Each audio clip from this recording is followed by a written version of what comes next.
செல்வார்.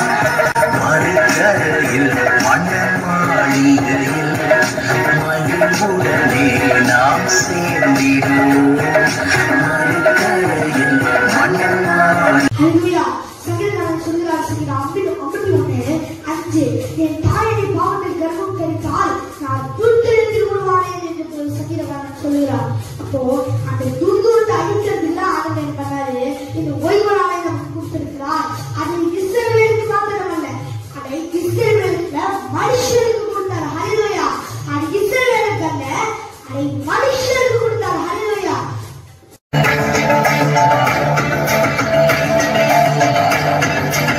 ஆயத்த நாளுக்கு பின்னான மறுநாளிலே புதன்கிழமை ஆட்டுக்குட்டியானவர் மரித்தார். அவர் சொன்னபடியே வாரத்தின் கடைசி நாளாகிய 7ஆம் நாளிலே என் ஆண்டவராம் இயேசு கிறிஸ்து அவர் உயிர்த்தெழுந்தார். பூமியின் இருதயத்திலே அவர் 3 நாள் 72 மணி நேரம் அவர் இருந்தார். இது சத்தியம், இது சத்தியம், இது சத்தியம். இதை மாற்றினால் நானும் பொய்யர், நானும் பொய்யர். இதை அறிந்து கொள்வீர்களாக.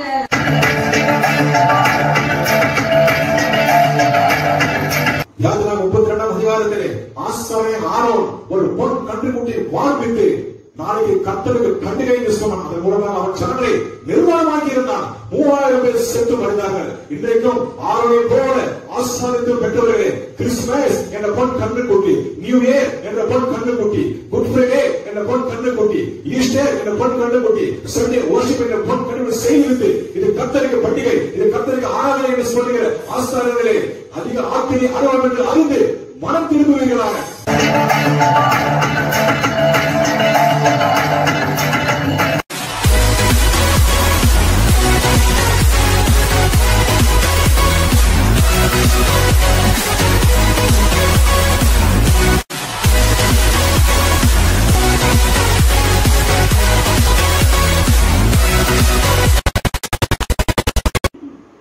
கர்த்தருடைய பரிசுத்த நாமத்துக்கு மகிமை உண்டாவதாக. உங்களை வரவேற்கிறோம், உங்களை வாழ்த்துகிறோம். கர்த்ததாமே உங்களை ஆசீர்வதிப்பாராக. சந்தோஷமா இருக்கீங்களா? இது வரைக்கும் எனக்கு முன்பாக கொடுத்த வீடியோஸ் எல்லாம் உங்களுக்கு பிரயோஜனமா இருக்கும் நான் விசுவாசிக்கிறேன். ஏன்னா கர்த்தருடைய கற்பனைகளை குறித்து, கட்டளைகளை குறித்து அதில் உங்களுக்கு பிரயோஜனமா இருந்திருக்கும். 10 கட்டளையும் அதனுடைய பிரயோஜனத்தையும் தேவனாகிய கர்த்தர் எதற்காக நமக்கு கொடுத்தார் என்ற நல்ல தெளிவான சத்தியத்தை அதை நீங்கள் கேட்டு அது மற்றவங்களுக்கும் நீங்கள் சொல்லும்படி உங்கள் தாழ்மையோடு நான் கேட்டுக்கொள்கிறேன். ஒருத்தருக்காவது கர்த்தருடைய வார்த்தையின்படி அவர்கள் கேட்டு அவங்க மனம் திரும்பி தேவனுடைய ராஜ்யத்துக்குள்ளாக போவார்களானால் அதுக்கு ஏற்ற பலனை கர்த்தர் உங்களுக்கு நிச்சயமாய் தருவார். உங்களால ஒருத்தருக்கு கர்த்தருடைய வார்த்தையை கொடுத்தோம் அப்படிங்கிறதான ஒரு சமாதானம் இந்த பூமியில நமக்கு வரணும். யாருக்காவது ஒருத்தர் கர்த்தருக்கு வார்த்தையை நம்ம சொல்லி இருக்கிறோமா, இந்த ஒரு வார்த்தை உங்களுடைய இருதயத்திலே இந்த நாளிலே கர்த்தர் விதைப்பாராக. அது உங்க பிள்ளைகளா இருக்கலாம், அல்லது மற்றவர்களுக்கு நீங்க சொல்லுகிற ஒரு வாய்ப்பாய் அது நீங்கள் எதையே என்றாலும் தெரிந்து கொள்ளலாம். நாம் உயிரோடு இருந்து இந்த பூமியில் இருக்கிற தருணம் எதற்கென்றால் கர்த்தருடைய வார்த்தையை நாம் நம்முடைய ஆத்மாக்கும் நம்முடைய குடும்பத்திற்கும் மற்றவர்கள் கொடுப்பதற்கு கர்த்தர் நமக்கு கொடுத்திருக்கிற ஒரு காலம் என்பதை நாம் மறந்துவிடக் கூடாது. ஹல்லேலூயா. அதுவும் பெண்களுக்கு தேவனாகிய கர்த்தர் அதிக வாய்ப்பை நமக்கு ஆண்டவர் கொடுத்திருக்கிறார். இதை உணர்ந்து இந்த நாளிலே கூட நாம் தியானிக்க போகிற வேத பகுதி வேதத்துல தீனாலை குறித்து நாம் அதிகமாய் அறிந்திருக்கலாம். ஆனால் இதுல தீனாலை குறித்து சில காரியங்களை நாம் தியானிக்க போகிறோம்.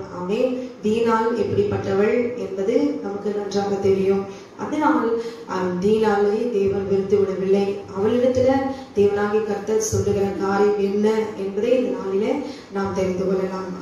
கர்த்தருடைய வார்த்தைக்கு முன்பாக நாம் கடந்து போவதற்கு முன்பாக ஒரு பாடலை பாடி கர்த்தரை மகிமைப்படுத்திவிட்டு கர்த்தருடைய வார்த்தைகளாக நாம் செல்லலாம். அழகான கண்கள் என்னை கண்டதாலே முடிந்ததென்று நினைத்த நான் போய் வாழ்கின்றேன். தீனாள் கூட ஆண்டவருடைய கண்கள் அவனை கண்டு கொண்டேதான் இருக்கிறது. ஆனால் அவள் தான் தேவனை கண்டு கொள்ளவில்லை. அல்லேலூயா. கண்டுகொள்ளவில்லை, கண்டுகொள்ளவில்லை, கண்டுகொள்ள வேண்டும்.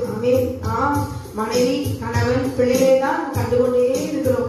ஆனால் கர்த்தரையும் நாம் கண்டுகொள்ள வேண்டும். நாம் கண்டுகொள்ளவே இருக்கக்கூடாது. எப்பொழுதும் கர்த்தரை கண்டுகொண்டே இருக்க வேண்டும். கண்டுகொள்ள வேண்டும் என்ற வார்த்தையை கர்த்தர் நாளிலே உங்களுடைய இருதயத்திலே அவர் பேசுவாராங்க. இந்த வார்த்தை எனக்கு ரொம்ப பிடிக்கும். கண்டுகொள்ள வேண்டும் என்று சொல்லி. சரிங்களா? இந்த ஒரு வார்த்தை மூலமாய் தெய்வம் இந்த நாளிலே நம்மளோடு கூட அவர் பேசுவானாங்க.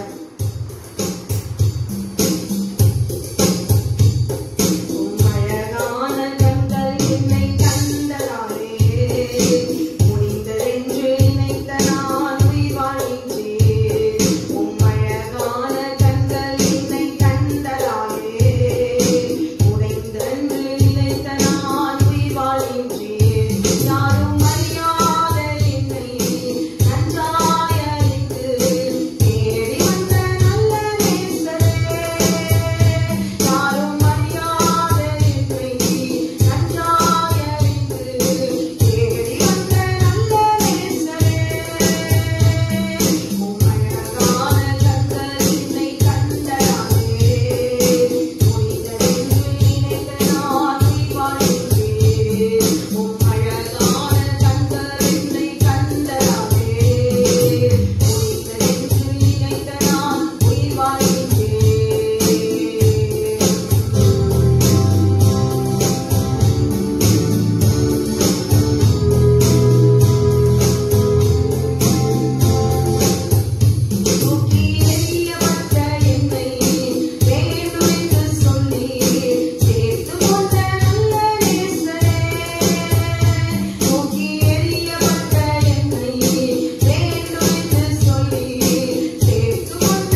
யாக்கோபை பற்றி நமக்கு நல்லா தெரியும். ஏசாக்கும் யாக்கோபுக்கும் அவருடைய சேஷ்ட பாத்திரம் உத்தரபாகம் எல்லாவற்றையும் அவர் எடுத்துக்கொண்டு ஒண்ணுமே இல்லை, வெறுங்கையோடு ஓடி போனார். அங்க படாத பாடுகள் எல்லாம் லாபான் இடத்துல பட்டு மீண்டு திரும்பி வரும்பொழுது ஏசாவும் யாக்கோபும் சமாதானம் ஆனாலும் யாக்கோபு ஏசாவு இடத்துல இருக்க அவருக்கு மனமில்லை. அதனால அவர் என்ன செய்கிறார், யாக்கோபு பதான் அராமிலிருந்து வந்த பின்பு, ஆதியாகவும் 33வது அதிகாரம் 18வது வசனம், யாக்கோபு பதான் அராமிலிருந்து வந்த பின்பு கானான் தேசத்தில் இருக்கிற சாலேம் என்னும் சீக்கேமுடைய பட்டணத்திற்கு அருகே சென்று பட்டணத்துக்கு எதிரே கூடாரம் போட்டான். ஹல்லேலூயா. தான் கூடாரம் போட்ட வெளியின் நிலத்தை சீகேமின் தகப்பனாகிய ஏமோரின் புத்திரர் கையிலே 100 வெள்ளி காசுக்கு கொண்டு அங்கே கர்த்தருக்கு பலிபீடத்தை கட்டி ஏலோஹே இஸ்ரவேல் என்னும் பெயரிட்டான். ஹல்லேலூயா. ஏசா கூட அவர் போக அவர் மனமில்லை. ஆனால் பதான் அராமிலிருந்து வந்த பின்பு கானான் தேசத்தில் இருக்கிற சாலேம் என்னும் சீகேமுடைய பட்டணத்துக்கு அருகே சென்று பட்டணத்துக்கு கூடாரம் போட்டு அங்கே ஏமோருடைய புத்திரர் கையில 100 வெள்ளி காசுக்கு அங்க ஒரு இடத்தை வாங்கி அங்கே யாக்கோபு கூடாரம் போட்டார். ஹல்லேலூயா.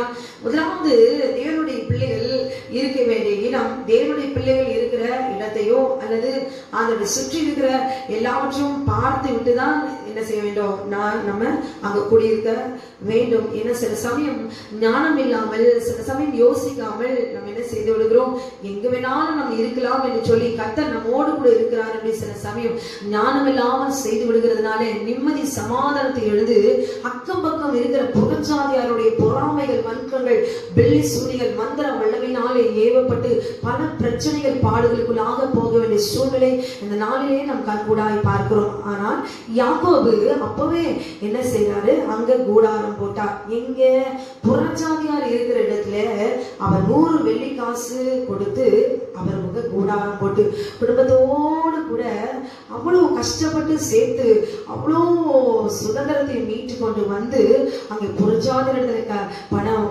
கொடுத்து 100 வெள்ளி காசு கொடுத்து அங்க ஒரு கூடாரம் போட்டு அங்க குடும்பத்தோடு கூட அவர் வசித்து வருகிறார். ஹல்லேலூயா. அப்ப அந்த இடத்துல இருக்கும்போது லேயாள் யாக்கோபுக்கு பெற்ற குமாரத்தியாகிய தீனாள் தேசத்து பெண்களை பார்க்க புறப்பட்டாள் என்று எழுதப்பட்டிருக்கிறது. முற்பிதாக்கள்ல ஒருவரான யாக்கோபுக்கும், அதாவது அவருடைய முதல் மனைவி லேயாளுக்கும் 6 ஆண் பிள்ளைகளுக்கு பின்பு பிறந்த இந்த ஒரே மகள் தீனாள். ஹல்லேலூயா. ஒரே ஒரு பெண்ணுதான், செல்ல பெண். தீனாள் என்றால் அதுக்கு அர்த்தம் என்னன்னா நீதி அல்லது நியாய தீர்ப்பு என்று பொருள்படும். 12 கோத்திர பிதாக்களுக்கும் இவள் ஒரே ஒரு சகோதரி என்பதில் எவ்வளவு பெருமை யாக்கோபுக்கு மிகவும் பெருமையா இருந்திருக்கும். அது மாத்திரமல்ல, தன்னுடைய சகோதரர்களுக்கு பெருமையா இருந்திருக்கும். ஒரே ஒரு சகோதரி என்று சொல்லி செல்லமா அவள் குழந்தை கொஞ்சம் இருப்பாங்க. ஆமே. ஆபிரகாமின் சந்ததியில தோன்றிய முதல் பெண் என்பது பெருமை இந்த தீனாளுக்கு சேரும். ஹல்லேலூயா. ஆமே. தேவன் முதல் ஒரு பெண்ணாய் ஆபிரகாமுடைய சந்ததியில வந்து 12 கோத்திரத்துல பிறந்த ஏதோ கணம் பொருந்திய பெருமைக்குரிய மகளால் இவள் தீனாள் காணப்பட்டாள். பாரம்பரியத்திற்கு ஏற்றபடி, பெருமைக்கு ஏற்றபடி இவள் சுகமாய் செல்வமாய் வாழ வேண்டிய தீனாள் அவள் என்ன செய்தாள், தன்னுடைய காலை அவள் காலை எங்க வைத்தாள் என்றால் அவளை அந்த கால் தேசத்து பெண்களை பார்க்க புறப்பட்டாள். இங்க ஆண்களை பார்க்க புறப்பட்டாள் என்று எழுதப்படவில்லை. ஹல்லேலூயா. தேசத்தை போய் சுற்றி பார்க்கிறது தப்பில்லை, அங்க இருக்கிற பெண்களை பார்க்க புறப்பட்டது தப்பில்லை. ஆனால் அது புறச்சாதியருடைய இடம், அது புறச்சாதியருடைய பெண்கள். அந்த புறச்சாதியார் எப்படிப்பட்டவர்கள் என்று தெரிந்தோ தெரியாமலோ அவள் என்ன செய்துதான் புறப்பட்டாள். ஹல்லேலூயா. ஆமென். இங்க அவள் போனது அவளுடைய கால்கள். தீனாள் என்றால் நீதி அல்லது நியாய தீர்ப்பு. ஆனால் இவளுடைய பெயருக்கு ஏற்றபடி இவள் ஞானம் உள்ளவளாய், சாக்கிரதை உள்ளவளாய் இல்லாமல் தன் காலை அவள் என்ன செய்யறாள், தன்னுடைய கண்ணின் இஷ்டப்படியும் தன்னுடைய மனதின் யோசனைப்படியும் திரிய விட்டதுனால சீக்கிரவளாய் துயரமான ஒரு சம்பவத்தை அவருடைய வாழ்க்கையிலே அவளுக்கு ஏற்பட நேரிட்டது. ஹல்லேலூயா. அந்த வேதத்துல ஆதியாகமம் 34வது அதிகாரம் முழுவதும் நீங்கள் வாசித்து பார்ப்பீர்களானால் அதை தெளிவாய் நீங்கள் தெரிந்து கொள்ளலாம். ஆமென். தீனாளுக்கு சுமார் ஒரு 15 வயது இருக்கும். யாக்கோபு அந்த 16 விட்டு கானான் தேசத்தில் உள்ள சாலேம் என்னும் சீகேமுடைய கூடாரத்துக்குள்ள பட்டணத்துக்கு வந்து அங்க கூடாரம் போட்டு குடும்பத்தோடு தங்கி இருக்கிற இந்த வேலையில அவன் என்ன செய்யறான்? அந்த இடத்துலதான் அவன் ஒரு தகப்பன் புறஜாதியார் இருக்கிற இடத்துல கூடாரம் போட்டதினால் முதல் தவறு, தகவல் செய்த தவறினால அந்த பிள்ளைக்கு இப்படிப்பட்டதான ஒரு கேடு நேர சூழ்நிலை ஏற்படுகிறது. இவன் என்ன செய்யறா? நீதிமொழிகள் 13:20 சொல்லப்பட்டபடி ஆகாத சம்பாஷணை நல்லொழுக்கங்களை கெடுக்கும். ஹல்லேலூயா. எவ்வளவுதான் வீட்டுல தாய் தகப்பன் கர்த்தருடைய கற்பனையின்படி அவங்க வளர்த்திருந்தாலும் அந்த பிள்ளைகள் காலேஜ் உள்ள போனாலோ ஸ்கூலுக்குள்ள போனாலும் கூட இருக்கிறதான பிள்ளைகள் அது புறஜாதியருடைய பிள்ளைகள், தன் மனம் போல வாழ்கிற பிள்ளைகள், தன் சிந்தைக்கு தன் ஆத்மாவுக்கு தன் மனதிற்கு எது தோணுதோ அதன்படி அவர்கள் போகிற பிள்ளைகள். சில காரியங்கள் அதை பார்த்து அல்லது அவர்கள் கூடவே இருக்கிற 8 hours அந்த ஸ்கூல்ல இருக்கும்போது காலேஜ்ல இருக்கும்போது தன்னையும் அறியாமல் அவர்களோடு கூட பேச்சிலோ அல்லது நடக்கையிலோ சிந்தையிலோ ஏதோ ஒரு விதத்துல அவர்கள் கரைபட வாய்ப்பு நிச்சயமாய் உண்டு. ஹல்லேலூயா. ஆமென். அதுதான் ஆகாத தோழமை நல்லொழுக்கங்களை கெடுக்கும் என்று வேதம் சொல்லுகிறது.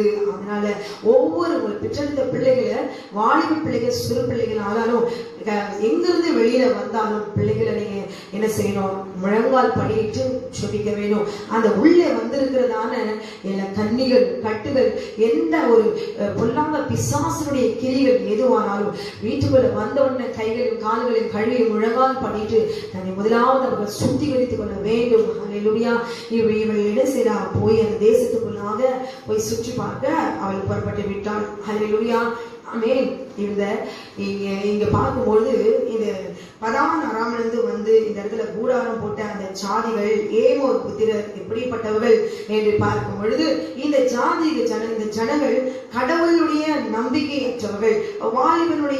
வாலிபனுடைய அந்த வாலிபன் நாட்களிலே எப்பேற்பட்ட பெண்களையும் தன் பக்கமாக வசியப்படுத்தக்கூடிய ஒரு வேசித்தனத்திற்குரியதான கண்கள், வேசித்தனத்திற்குரியதான எப்பேற்பட்டவர்கள் எல்லைகளை தாண்டி அவர்களை அடையக்கூடியவர்கள், மீறுதல் செய்கிறவர்கள். ஹல்லேலூயா. இந்த பெண்களை பார்க்கும் பொழுது இவர்கள் தன் இஷ்டப்படி எதை வேணாலும் செய்யக்கூடியவர்கள். இந்த பெருசியர், கானானியர் இந்த இடத்துல வாசித்து வந்தார்கள். பெருசியர் என்பதற்கு எல்லையை தாண்டி போகிறவர்கள். இவர்கள் யாருடைய அதிகாரத்தையும் யாருடைய பர்மிஷனையும் கேட்க மாட்டாங்க. இவங்க எப்படிப்பட்ட யார போய் உடைமைகளையோ பெண்களையோ எதை அடையணும்னா என்னால முடியும், அவங்களிடத்துல பர்மிஷன் கேட்க வேணாம். ஹல்லேலூயா. எனக்கு தேவைனா போய் அவங்க கிட்ட இருக்கிறத நான் அப்படியே பறிச்சுவேன். அப்படிப்பட்ட ஒரு துணிகரம் பிடித்தவர்கள், மீறுதல் செய்கிறவர்கள். ஹல்லேலூயா. இந்த பெரிசியர். கானானியர் என்றால் வேசித்தனம் செய்கிறவர்கள். ஆமென். இயேசுவினுடைய சந்ததிகள் கானானியர். இவர்கள் பாவத்தை தண்ணீரை போல குடிக்கிறவர்கள். இந்த இப்படிப்பட்ட இடத்துல தான் யாக்கோபு கூடாரத்தை போட்டிருந்தார். ஹல்லேலூயா. அப்ப இவர் போட்டிருக்கிற இடத்துல புதுசா இருக்குன்னு சொல்லி இந்த தீனாள் புறப்பட்டு போயிட்டார். அப்போ இந்த இடத்துல தீனாள் அந்த தேசத்துக்குள்ளாக அவர் புறப்பட்டு போகும் பொழுது அவருடைய சீகேம் என்பவன், அந்த ஏமருடைய குமாரனுடைய அந்த தேசத்தின் பிரபுவாகிய சீகேம் என்பவன் அவளை கண்டு அவளை கொண்டு போய் அவளோட சயனித்து அவளை தீட்டுப்படுத்தினான். இதோட தீனாளுடைய வாழ்க்கை முடிந்து போனது. ஆமென். இப்படி ஒரு இடத்துல நம்ம போகும்பொழுது பயபக்தியா இந்த இடத்த நம்ம தெரிஞ்சுட்டோமா, புறஜாதியார் இருக்கிற இடத்த தெரிஞ்சுட்டோமா, அந்த இடத்துல முடிந்த வரைக்கும் நாமே பாதுகாத்துக் கொள்ள வேண்டும். எப்படி தீட்டுப்படுத்தி கொள்ள, எப்படியும் நாம் தீட்டுப்பட்டு போய்விடுவோம் என்கிறதான இதோ இந்த ஆணித்தரமாய் தேவனாகிய கர்த்தர் வேதத்தில் எழுதியிருக்கிறார். அப்போ ஒரு இடத்தை நம்ம வாங்கும் பொழுதோ அது நிரந்தரமாய் நாம் வசிக்க போகிறோம் என்று ஒரு கிறிஸ்தவர்கள் அறியாமல் நல்ல ஒரு விலைக்கு வருகிறது, குறைந்த விலைக்கு நல்ல வருதுன்னு சொல்லி எங்கெங்கயோ போய் வாங்கி பின்பாக நாம் வேதனைப்படுகிறோம். ஹல்லேலூயா. அப்படி இல்லாதபடி ஞானம் உள்ளவர்களா நம்முடைய ஜாதி ஜனம் எங்க இருக்கிறது, நம்முடைய ஜனங்கள் எப்படி இருக்கிறார்கள், அந்த இடத்துல வாங்குவோம்னால் நாம் இளைப்பாறுகிற காலம் மிகவும் நிம்மதியாக இருக்கும். ஹல்லேலூயா. இதுவும் ஒரு காரணம். இந்த முதல் யூத பெண் கற்பிழந்தவளா இங்கே காணப்பட்டாள், போய்விட்டாள். இவளுடைய கற்பு முதல் ஆபிரகாமுடைய சந்ததியில் வந்த முதல் யூத குலத்தை சேர்ந்த இவள் ஒரு தேவதை போல அழகு நிறைந்தவளாய் தேவனாகிய கர்த்தர் இவளை கொடுத்திருந்தார். ஆனால் கருப்பு நிறம், முரட்டு குணமும் முரட்டு தன்மையும் இல்ல பலமானா இருந்த அந்த சீக்கிரம் அவளை என்ன செய்தான், கொண்டு போய் நயமாய் பேசி வஞ்சனையாய் பேசி அவளை சீரழித்து போட்டான், கற்பழித்து போட்டான். ஹல்லேலூயா, ஆமென். இந்த தீனாளுக்கு ஒரே பெண்ணுங்கிறதுனால வீட்டுல சில்லம், எந்த கட்டுப்பாடும் இல்ல, எங்க வேணாலும் சுதந்திரமா போகலாம். ஏன்னா யாக்கோபு அப்படிதானே சுதந்திரமா இருந்தாரு. யாக்கோபை போலதான் தீனாலும் இருப்பா. இவன் என்ன கட்டுப்பாடோடவா இருந்திருப்பா. ஒரு மனைவி திருமணம் இளையாரை திருமணம் செய்த பிறகு யாக்கோபு கட்டுப்பாடோடவே இல்லவே இல்லையே. ராகேலோடு கூட அல்லவா தீனாலோடு வாழ்ந்து கொண்டு ராகேலையும் சுற்றி சுற்றி வந்திருந்தா. அவருடைய பெண் எப்படி இருப்பா, அப்படிதானே இருப்பா. அப்போ இந்த தீனாளுக்கு ஒரு கட்டுப்பாடு எதுவும் இல்லை. ஹல்லேலூயா, தன் இஷ்டம் போல தன் சுயம் போல என்ன செய்யலாம், தன் இஷ்டம் போல தன்னுடைய காலை உள்ளே அந்த தேசத்துக்குள்ள விட்டது நிமித்தமா தன் கற்பை இழந்தவளாய் அங்கு காணப்பட்டார். ஹல்லேலூயா. ஒருவேளை போறதா இருந்தா நம்ம போறதா இருந்தா லேயால கூட்டிட்டு போயிருந்திருக்கலாம். ஆனா லேயால கூட்டிட்டு போல, ஆனா இவன் மட்டும் போயிருக்கிறான். தன் இருதயத்தை கவரும்படி இதமாக பேசினான் என்று எழுதப்பட்டிருக்கிறது. ஸ்ரீகேம். ஹல்லேலூயா. இதை கேட்டுக்கொண்டிருக்க வாலிப பெண்கள், சிறு பெண்கள் யாரும் உடைய இருதயத்தை கவரும்படி, அல்லது சின்ன பெண்ணா இருந்தாலும் சரி, ஒரு குழந்தையா இருக்கிற சின்ன பெண் பிள்ளையா இருந்தாலும், இதோ தாத்தா போல இருக்கிறாரு அவர் தாத்தா அப்படின்னு சொல்லி தாத்தா வழியில உட்கார வச்சிடாதீங்க. ஹல்லேலூயா. சாகர வரைக்கும் தாத்தாவா இருந்தாலும் சரி, அந்த சின்ன பிள்ளை தொட்டு பாட்டாவது தன் ஆசையை தீர்த்து கொள்கிற பொல்லாத மாம்ச சந்ததி, பொல்லாத சந்ததியா என்பதை மறந்து விடாதீர்கள். இவங்க சித்தப்பா, இவங்க மாமா, இவங்க அக்கா, அண்ணன்னு சொல்லி இப்ப இருக்கிற ஜெனரேஷன் பாத்தீங்களா, ஆண் பெண் என்ற வித்தியாசமே கிடையாது. அப்படிப்பட்ட பொல்லாத சீரழிக்கிற ஜனம் இப்பொழுது இந்த காலத்துல பாத்தீங்கன்னா அப்படிப்பட்ட பரிசுத்த கொலைச்சலாக்குகிற மாம்சத்தினுடைய இச்சல விழுந்து போகிற காலம் இது. ஹல்லேலூயா. அப்படியானால் பெண் பிள்ளைகளை நீங்க நம்ம என்ன செய்யணும், பத்திரமாய் வளர்க்க கற்றுக்கொள்ள வேண்டும். அது மாத்திரமல்ல, இந்த முதல் யூத பெண், இந்த யூத பெண்ணை எப்படியாவது இப்படிப்பட்டதான வலைகளை சிக்க வைக்க வேண்டும் என்று பிசாசுடைய திட்டமாய் இருந்திருக்கிறது. ஹல்லேலூயா. ஏன்னா சீனுடைய வித்தாக மேசியா வருவார் என்பது அவர் வாக்கை பழிக்க வேண்டும், பழிக்க விடக்கூடாது என்பதற்காக பொல்லாத பிசாசு இப்படிப்பட்டதான ஒரு காரியத்தை, ஏன்னா ஆண்டவர் சொல்றார், இஸ்ரவேலுடைய குமார்த்திகள் ஒருத்தையும் யாரும் வேசியா இருக்கக்கூடாது, வேசு பிள்ளையா இருக்கக்கூடாது, கன்னிகை ஒரு கற்பிழந்தவளாய் இருக்கக்கூடாது. அதனால அவருடைய வாழ்க்கையை நாசப்படுத்த வேண்டும் என்பது பிசாசுடைய திட்டமாய் இருந்திருக்கிறது. அதனால இந்த தீனாள் என்பவர்கள் இப்படியாக சீரழிக்கப்பட்டு போனார். ஹல்லேலூயா. அப்படி வந்து சொல்றாங்க அந்த ஜனங்கள், அங்க இருக்கிற ஜனங்கள் சொல்றாங்க, சீகேம் என்பவன் தீனாலை இப்படி சீரழித்து கற்பழித்து போட்டான் என்று சொல்லியும், ஆனால் யாக்கோபு மௌனம் காத்தார் என்று எழுதப்பட்டிருக்கிறது. ஹல்லேலூயா. இங்க பாருங்களேன், யாக்கோபு எவ்வளோ காரியங்கள் ஆசீர்வதிக்கப்பட்டவர், அவர் எப்படிப்பட்டவர் என்பதெல்லாம் தெரிந்திருக்கலாம். ஆனால் யாக்கோபு தீனாள் சீக்கிரமால சீரழிக்கப்பட்டால் என்று சொல்லியும் கூட, ஆதியாகமம் 34வது அதிகாரம் 5வது வசனம், தன் குமார்த்தியாகிய தீனாலை அவன் தீட்டு படித்ததை யாக்கோபு கேள்விப்பட்ட போது அவன் குமாரர் அவனுடைய மந்தையினிடத்தில் வெளியிலே இருந்தார்கள், அவர்கள் வருமளவும் யாக்கோபு பேசாமல் இருந்தான். ஹல்லேலூயா. ஒரு தகப்பன் தன்னுடைய பிள்ளை இப்படி கற்பிழந்து விட்டார், ஒருவன் இப்படி கெடுத்து போட்டான் என்று சொல்லும்போது தகப்பன் எப்படி இருந்திருக்க வேண்டும்? ஒரு தகப்பன் உடனே தன் காரியத்தை செயல்படுத்த வேண்டும் அல்லவா? அவன் மௌனம் காத்தான் என்று எழுதப்பட்டிருக்கிறது. ஹல்லேலூயா. மந்தை நிலத்திலே அவன் குமாரர் வெளியில இருந்தார்கள், அவர்கள் வருமளவும் யாக்கோபு பேசாமல் இருந்தான். ஹல்லேலூயா. அத்தருணத்துல இப்படி மௌனம் காத்திருக்கிற வேளையில அந்த சீக்கியனுடைய தகப்பன் வந்து யாக்கோபிடத்துல பேசுகிறார், இப்படி உடைய மகன் இப்படி செய்துட்டான், உடைய மகளோடு கூட வாழ விரும்புகிறான், இப்படிப்பட்ட காரியத்தை திருமணம் செய்து கொடுங்கள் ஒப்பந்தம் பேசிக் கொண்டிருக்கிறார்கள். ஹல்லேலூயா. ஆனால் இந்த இடத்துல பார்க்கும்போது யாக்கோபு மௌனம் காத்தார் என்று எழுதப்பட்டிருக்கிறது. ஒரு தகப்பன் ஒரு பிள்ளை தன்னுடைய பெற்றெடுத்த மகள் கற்பழிந்து விட்டால் என்று சொல்லுவது அவருக்கு அந்த கோபம், ஒரு ஆத்திரம், ஒரு உக்கிரம், எதுவுமே ஒரு உணர்வே அவருக்கு வரவில்லை. மௌனமா இருந்தார். அவர் தன்னுடைய மகள் என்ற எண்ணம் கூட அவருக்கு இல்லை. இன்றைக்கு அநேக தகப்பன்கள் தன்னுடைய பிள்ளைகள் மீது பெண் பிள்ளைகள் வெறுக்கிற தகப்பன்களா இருக்கிறதை நாம் பார்க்கிறோம். காரணம் என்ன? ஹல்லேலூயா.